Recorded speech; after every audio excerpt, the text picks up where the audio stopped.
Hello friends, welcome to your channel Gyan for exam. मैं अमरजीत कुमार।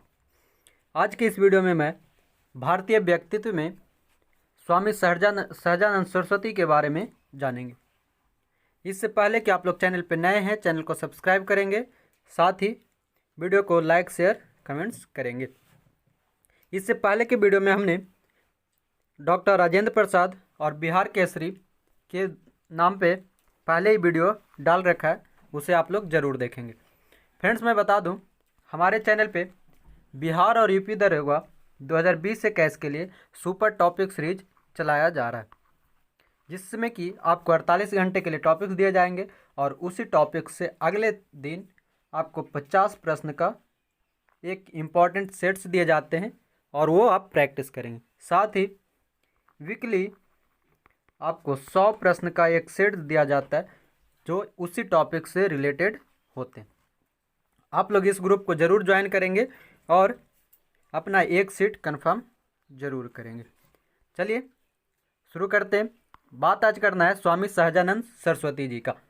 तो ये भारतीय शिक्षाविद और समाज चिंतक थे। स्वामी सहजानंद सरस्वती की बात करें तो इनका जन्म 1889 से में हुआ था और मृत्यु उनकी 1950 में हुई थी। ये भारत के राष्ट्रवादी नेता एवं स्वतंत्रता संग्राम सेनानी थे। इन्हें किसान आंदोलन के जनक के रूप में जाना जाता है। वे आदि शंकराचार्य संप्रदाय के 10 नामी सन्यासी अखाड़े के दंडी सन्यासी थे। 10 नामी सन्यासी अखाड़े के दंडी सन्यासी थे। वे एक बुद्धिजीवी, लेखक, समाज सुधारक, क्रांतिकारी और किसान नेता थे। उन्होंने हुंकार नामक एक पत्र भी प्रकाशित किया था। हुंकार नामक पत्र का प्रकाशन कौन? स्वामी सहजानंद सरस्वती। फ्रेंड्स, आप लोग पीडीएफ के लिए डिस्क्रिप्शन में दिए गए ग्रुप लिंक को ज्वाइन कर लेंगे, वहाँ पे आपको पीडीएफ मिल जाएंगे। और बहुत सारे लोगों का कमेंट्स था कि आप वन लाइनर प्रश्न बनाएं ऐसे चीज़ का, तो मैं वन लाइनर इसका नहीं बनाऊंगा। जब भी बनाऊंगा आपको सब्जेक्टिव तौर पे बनाऊंगा। आप यहाँ से नोट्स कर सकते हैं, वन लाइनर निकाल सकते हो, ऑब्जेक्टिव प्रश्न निकाल सकते, ठीक है। चलिए इनकी जीवनी की बात करें तो स्वामी सहजानंद सरस्वती का जन्म उत्तर प्रदेश के गाजीपुर जनपद में एक झिझौतिया ब्राह्मण परिवार में हुआ था। कौन से ब्राह्मण परिवार? झिझौतिया ब्राह्मण परिवार में। झिझौतिया ब्राह्मण परिवार वो है जो कान्यकुब्ज ब्राह्मणों के 5 शाखाओं में से एक है। इनके पिता का नाम पंडित बेनी राय झिझौतिया था, जो एक कर्मकांडी ब्राह्मण और किसान थे। पंडित जी के पास बहुत सारे जमीन थे, इसलिए उन्हें लोग ब्राह्मणी उपनाम के साथ साथ जमींदार वाला उपनाम भी दिया गया था। स्वामी जी की माता का देहांत स्वामी जी के जन्म से पहले हो गया था, इसलिए उनकी माँ का नाम अज्ञात है ना, यानी कि जन्म के तुरंत बाद उनकी माता का देहांत हो गया था। बाद में स्वामी सहजानंद सरस्वती ने भूमिहारों के पुरोहित, मार्गदर्शक और संरक्षक बन बैठे, इसलिए उन्हें लोग भूमिहार समझते थे, जबकि वो एक ब्राह्मण है ना, पर वो उन्हें लोग भूमिहार समझते थे। भूमिहारों से जुड़ जाने के कारण उनकी आरंभिक राजनीतिक गतिविधियां अधिकतर बिहार तथा उत्तर प्रदेश में केंद्रित था। स्वामी सहजानंद सरस्वती जी का जो राजनीतिक गतिविधि था वो बिहार और उत्तर प्रदेश से संबंधित था और अखिल भारतीय किसान सभा के निर्माण के बाद पूरे भारत में उनकी कृति फैल गई। उन्होंने पटना के निकट बिहटा में एक आश्रम बनाया था, जो अपने जीवन के उत्तरार्ध के सारे काम संचालित वहीं से करते थे। स्वामी सहजानंद की पुण्य स्मृति में उनके गृह जनपद गाजीपुर उत्तर प्रदेश में स्वामी सहजानंद स्नातकोत्तर महाविद्यालय की स्थापना किया गया है। आगे उनकी विशेषता की बात करें तो महात्मा गांधी के नेतृत्व में शुरू हुआ असहयोग आंदोलन है ना, 1920-22 के बीच का जो आंदोलन था, असहयोग आंदोलन में बिहार में गति पकड़ा तो सहजानंद सरस्वती उसके केंद्र में थे, है ना, और घूम घूम कर उन्होंने अंग्रेजी राज के खिलाफ लोगों को खड़ा किया। वे समय था जब स्वामी जी भारत को समझ रहे थे। इसी क्रम में उन्हें एक अजूबा अनुभव हुआ और किसानों की हालत गुलामों से भी बदतर उन्हें समझ में आया। युवा सन्यासी का मन एक बार फिर से नए संघर्ष की ओर उन्मुख हुआ और वो किसानों को लामबंद यानी कि एकजुट करने के मुहिम में जुट गए, है ना। इन्होंने किसान आंदोलन खड़ा किया और उनका सफल नेतृत्व करने का एकमात्र श्रेय स्वामी सहजानंद सरस्वती जी को ही जाता है। कांग्रेस में रहते हुए स्वामी जी ने जमींदारों को और जमींदारों से किसानों के शोषण और आतंक से मुक्त कराने का अभियान जारी रखा था, है ना। कारावास के दौरान गांधी जी के कांग्रेसी चेलों की सुविधा भोगी प्रवृत्ति को देखकर स्वामी जी हैरान हो गए थे। स्वभाव में ही विद्रोही स्वामी जी का कांग्रेस में मोह भंग होना शुरू हो गया। जब 1934 में बिहार प्रलयकारी भूकंप से तबाह हुआ, तब स्वामी जी ने बढ़ चढ़कर राहत और पुनर्वास के काम में भाग लिए थे। बिहार में 1934 में बहुत ही प्रलयकारी एक भूकंप आया था, जो कि आज भी इतिहास में पूछा जाता है एग्जाम्स के सारे प्रश्न में, है ना। इनके जीवन वृत्त और कृतित्व की बात करें स्वामी सहजानंद सरस्वती की, तो ये ईस्वी वाइज आपको वन लाइनर मिलता जाएगा, आप इसे समझेंगे और पीडीएफ में आप इसे पूरा जरूर पढ़ेंगे, ठीक है। मैं इसमें सिर्फ इम्पोर्टेंट बताऊंगा आपको। 1889 ईस्वी में इनका जन्म गाजीपुर में हुआ, ठीक है, गाजीपुर जिले में। इनकी माता का देहांत 1892 में। 1898 में इन्होंने जलालाबाद मदरसे में अक्षराम यानी कि शिक्षा ग्रहण करना शुरू किए 1898 में। 1901 ईस्वी में लोअर एंड अपर प्राइमरी की 6 वर्ष की शिक्षा इन्होंने 3 वर्ष में समाप्त किया। 1904 में मिडिल परीक्षा संपूर्ण उत्तर प्रदेश में 6ठा स्थान प्राप्त कर छात्रवृत्ति प्राप्त किए। 1905 में इनकी विवाह हुई। 1906 में इनकी पत्नी का स्वर्गवास हो गया, यानी कि पत्नी का देहांत हो गया। 1907 में पुनः विवाह की बात जानकर महाशिवरात्रि को घर से निकलकर वो काशी पहुंचकर 10 नामी सन्यासी स्वामी अच्युतानंद के प्रथम दीक्षा प्राप्त कर सन्यासी बन गए। यानी कि इनकी विवाह 1905 में होने के बाद 1906 में इनकी पत्नी का मृत्यु हो गया। पुनः इनको 1907 में विवाह के लिए मनाया जा रहा था, पर ये घर छोड़ करके काशी पहुंचे और स्वामी अच्युतानंद के शिष्य बन गए। 1908 में प्राय वर्ष पर्यंत गुरु की खोज में भारत में तीर्थों का भ्रमण की। 1909 में पुनः काशी पहुंचकर दशाश्वमेध घाट, ये बनारस गंगा घाट के किनारे है, स्थित दंडी स्वामी अद्वैतानंद सरस्वती की से दीक्षा ग्रहण की और वहीं पे दंडी स्वामी सहजानंद सरस्वती बने, है ना। सहजानंद सरस्वती कहाँ पे बने, तो काशी में। 1910 से 1912 तक काशी में और दरभंगा संस्कृति, साहित्य, व्याकरण ये सब का गहन अध्ययन किए। 1913 में 28 दिसंबर को बलिया में हथुआ नरेश की अध्यक्षता में भूमिहार ब्राह्मण महासभा में प्रथम बार उपस्थित हुए और ब्राह्मण समाज की स्थिति पर भाषण दिए। 1914 में भूमिहार ब्राह्मण पत्र निकालकर 1916 तक इन्होंने संपादन किया। भूमिहार ब्राह्मण पत्र 1914 में काशी से निकाला गया था, जिसे 1916 में संपादित किया गया। 1914-15 भारत के विभिन्न भागों में भ्रमण कर भूमिहार ब्राह्मणों और अन्य ब्राह्मणों का एकत्र किया।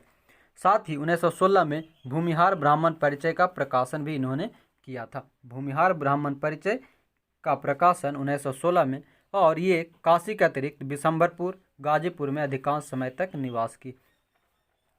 1917 प्रथम बार भोजपुर के डुमरी में आगमन तथा कान्य कुब्ज और शाक्य द्वीपी ब्राह्मणों के विवाद में पंडित देवराज चतुर्वेदी द्वारा ये मिले और उनसे उस विवाद को समझे। और 1917 में उसी समय क्या हो रहा था, बिहार में चंपारण सत्याग्रह का भी बात चल रहा था, है ना। 1919 सिमरी आरा आकर पुनः बिशंबरपुर गाजीपुर वापस गए, आरा से वापस चले गए गाजीपुर। 1920 में 5 दिसंबर को पटना में मजहरुल हक के निवास पर ठहरे महात्मा गांधी से राजनीतिक वार्ता एवं राजनीति में प्रवेश का निश्चय कर कांग्रेस में शामिल हो गए। कांग्रेस में शामिल कब हुए, 1920 में, ये इंपॉर्टेंट है। कांग्रेस में शामिल 1920 में। 1921 में गाजीपुर जिला कांग्रेस का अध्यक्ष चुना जाना तथा अहमदाबाद कांग्रेस में शामिल होना। 1920 में कांग्रेस में शामिल हुए, साथ ही 1921 में गाजीपुर जिला से कांग्रेस का अध्यक्ष चुने गए और 1921 में अहमदाबाद कांग्रेस में शामिल हुए। 1922 में 2 जनवरी को गिरफ्तार होकर 1 वर्ष के लिए जेल भी गए। 1923 में छूटने के बाद ये पुनः भोजपुर सिमरिया में निवास करने लगे। 1924 में सिमरी तथा आसपास खादी वस्त्रों उत्पादन के लिए 500 चरखे और 4 करघे का चलवाना इन्होंने प्रारंभ किया। साथ ही कर्मकलाप, है ना, जो कि जन्म से मरण तक के संस्कारों का 1200 पृष्ठों की हिंदी में विधि सहित विशाल ग्रंथ की रचना की। कर्मकलाप की रचना 1924 में स्वामी सहजानंद सरस्वती जी ने किया। 1925 में इन्होंने दिसंबर के खलीलाबाद में राजा चंद्रदेश्वर प्रसाद सिंह की अध्यक्षता में संपन्न भूमिहार ब्राह्मण महासभा में पुरोहित वाला प्रस्ताव पेश कर उसमें महत्वपूर्ण भाषण दिए। साथ ही 1925 में ब्रह्मश्री वंश विस्तार नाम से एक प्रकाशन किया। ब्रह्मश्री वंश विस्तार का प्रकाशन 1926 में कर्मकलाप का काशी से प्रकाशन किया गया। 1926 में अमीला घोषी आजमगढ़ में आयोजित ब्राह्मण महासभा में भाषण दिए और रघुवीर सिंह को अध्यक्ष निर्वाचित किया गया।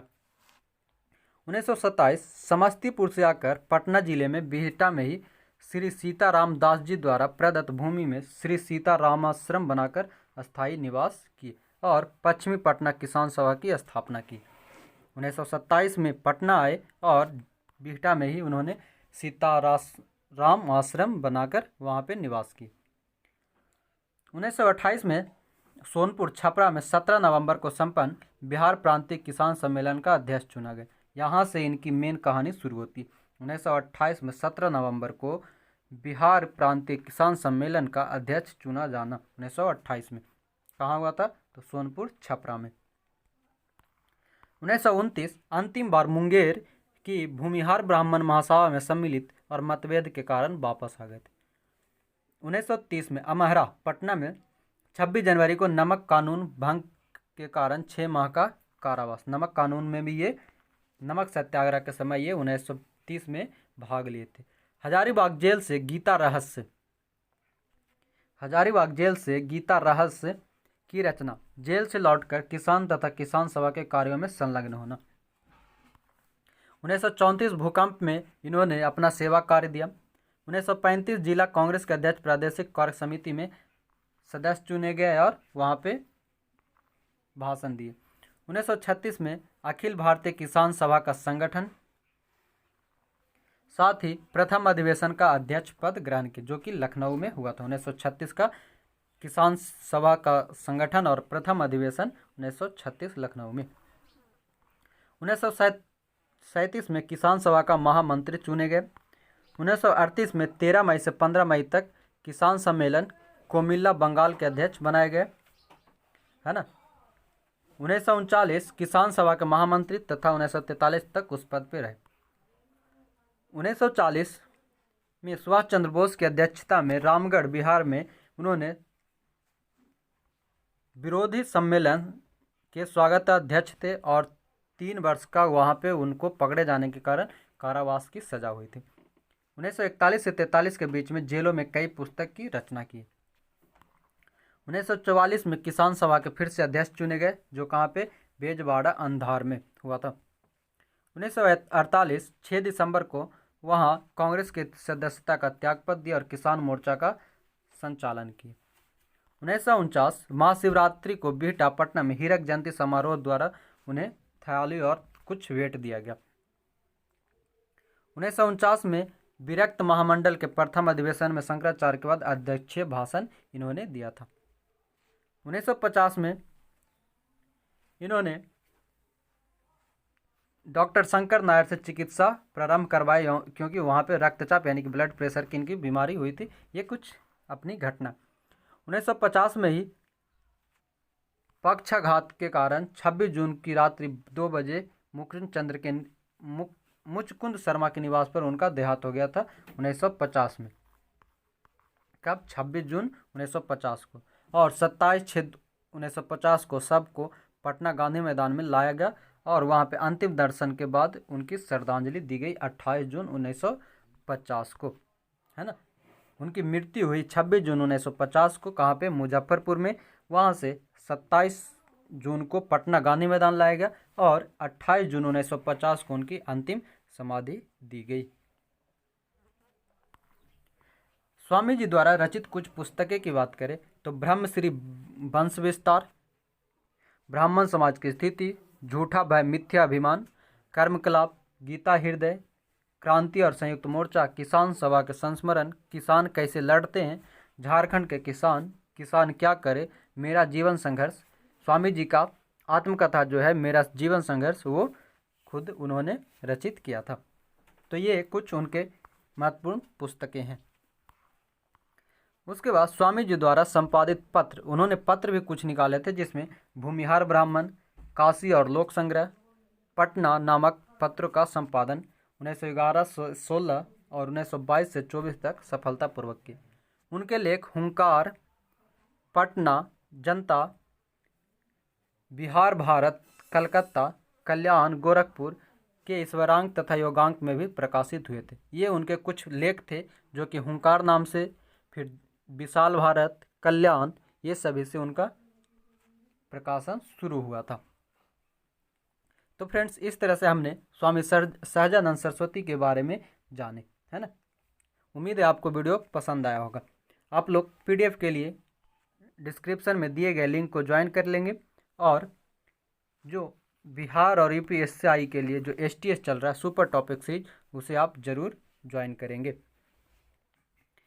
आप लोग चैनल पे नए हैं तो चैनल को सब्सक्राइब कर लेंगे, साथ ही वीडियो को ज़्यादा से ज़्यादा लोगों तक शेयर करेंगे, लाइक और कमेंट्स करेंगे। इसी के साथ जय हिंद, धन्यवाद।